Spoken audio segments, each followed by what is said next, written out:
ಅಲ್ಲ ದಿನ ಖಾಲಿ ಮಾಡ್ಕೊಂಡು ಶಿಷ್ಯರು ಕೂಡ ತಂತಲ್ಲ ಚೆನ್ನಾಗಿ ತಿಂದ್ಕೊಂಡು ಹಾಯವಾಗಿದ್ದ. ಅದರಲ್ಲಿದ್ದ ಇಂಥವನೊಬ್ನು.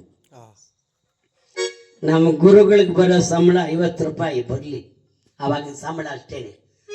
ಸಂಬಳ ಬರ್ಲಿ ಆಮೇಲೆ ಮಾಡ್ತೀನಿ ನಮ್ಮ ಗುರುಗಳಿಗೆ ಅಂತೇಳಿ ಕಾಯ್ಕೊಂಡಿದ್ದ.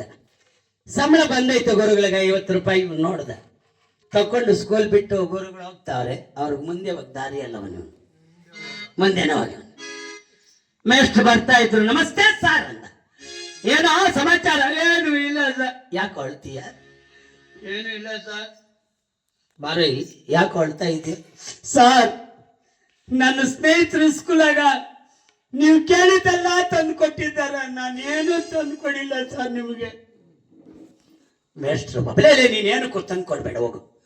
ನಿನಗೆ ನನ್ನ ಮೇಲೆ ಅಷ್ಟು ಮನ್ಸಿದಿಲ್ಲ, ಅದೇ ಸಾಕು, ಹೋಗು. ಹ್ಞೂ ಸರ್, ಇವತ್ತು ಕಾಸುಗಳು ಸರ್ ಮಾಡ್ಕೊಂಡು ಬಂದಿದ್ದೀನಿ, ಹೋಟ್ಲಿಗೆ ಹೋಗಂದ್ ಬನ್ನಿ. ಸರ್ ಮಾಡ್ಕೊಂಡ್ ಬಂದಿರೋದು ಯಾರು? ಮೇಷ್ಟ್ರಿಗೆ ಬಂದಿರೋ ಸಂಬಳ ಗೊತ್ತಿವನಿಗೆ.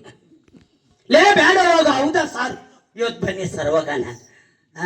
ಲಕ್ಕೂರು ಬಸ್ ಸ್ಟ್ಯಾಂಡ್ ಆಗಿರೋ ಹೋಟ್ಲಾಗ ಕೂತ್ಕೊಂಡ್ರಿ ಇಬ್ಬರು ಹೋಗಿ. ಹೋಟ್ಲಾಗ ಕೂತ್ಕೊಂಡ್ರಿ. ಏನೋ ಸುಮ್ಮನೆ ಇರಿ ಸರ್, ನೀವು ಸಪ್ಲೈ ಮಾಡೋನ್ ಬಂದು. ಖಾರವಾಗಿ ಏನೈತಿ? ಬಜ್ಜಿ ಪಕೋಡ, ಡಬಲ್ ರೋಸ್ಟ್ ಮಸಾಲೆ, ಪಡ ಅಂದವನು.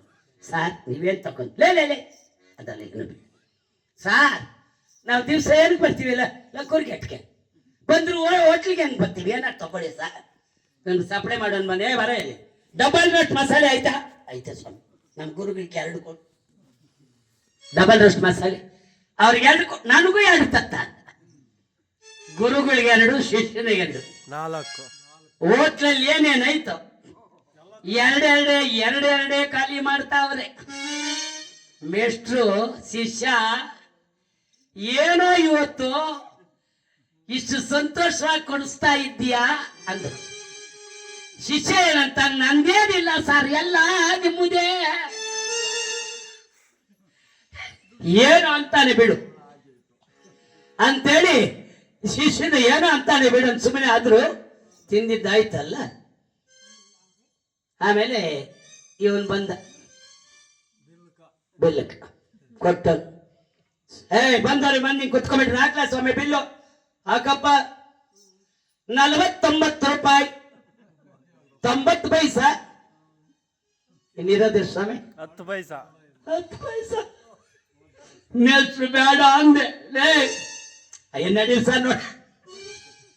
10 ಪೈಸಾ ತಗೊಂಡು ಮನೆಗೆ ಬಂದ್ರಿ ಇಬ್ಬರು. ಅಮ್ಮನವರು ಈ ಬಾಗಿಲಿಂದ ಪಯಮನ, ಈ ಬಾಗಿಲಿಂದ ಪಯಮನ. ಏನ್ರಿ ಸಂಬಳ ಬಂತ? ಅವ್ರಿಗೆ 50 ರೂಪಾಯಿ ಹೋಗಿರೋ ಬಾದ್ರೆ ಹೋಗ್ರೆ. ನನ್ ಬಾದಿ ನಂಕ ನಿಮ್ ಬಾದಿ. ಯಾಕ್ರಿ? ಬರೋ ತಿಂಗಳವರೆಗೂ ಸಂಬಳ ಬರಲ್ಲ, ಬ್ಯಾಂಕ್ ರಜಾ. ಓ ಅದಕ್ಕ? ಹಾಗಾದ್ರೆ ಬರೋ ತಿಂಗಳು ಒಂದೊಂದ್ ಸಂಬಳ ಬರ್ತದೆ ನಮಗೆ ಅಂತಿವ್ರು. ಬೆಳಗ್ಗೆ ಮೇಲೆ ಚಸ್ಕೋ ಬಂದ್ರು. ಇವನ್ ಎಲ್ರಿಗೂ ಮುಂದೆ ಇದ್ದಾನೆ. ನಮಸ್ತೆ ಸರ್ ಅಂದ. ಅಯ್ಯ ನಿನ್ನ ಮನೆ ಹಾಳಾಗ ನೀನ್ಕೇನ ಬಂದಿದ್ದು? ಅನ್ಯಾಯವಾಗಿ 50 ರೂಪಾಯಿ ಹೋಗ್ಬಿಡ್ತಲ್ಲ ಅಂತ ಮೇಟ್ರಂದ್ರೆ. ಸಾರ್ ಏನಂದ್ರೆ, ನಿಮ್ ಮನೆ ಹಾಳಾಗೋಗ್ಲಿ ಅಂತೀರ? ಹಾಳಾಗೋಗ್ಲಿ ಬಿಡಿ ಸರ್, ನಾವಿರೋದು ಬಾಡಿಗೆ ಮನೆ. ಆದ್ರಿಂದ ಇಂಥ ಶಿಷ್ಯರು, ಇಂಥ ಗುರುಗಳು ತುಂಬಾ ಕಷ್ಟ. ಈಗ ಮಕ್ಕಳನ್ನ ಏನ್ ಮಾಡಿ ನಾವು ಓದಿಸಕ್ಕಾಗಲ್ಲ, ಗುರುಗಳು ಮಿಂಚಿದರಾಗಿದ್ದಾರೆ. ಆದ ಕಾರಣ ಇಲ್ಲಿ ನೋಡಿ ಪರಮಶ್ರೇಷ್ಠ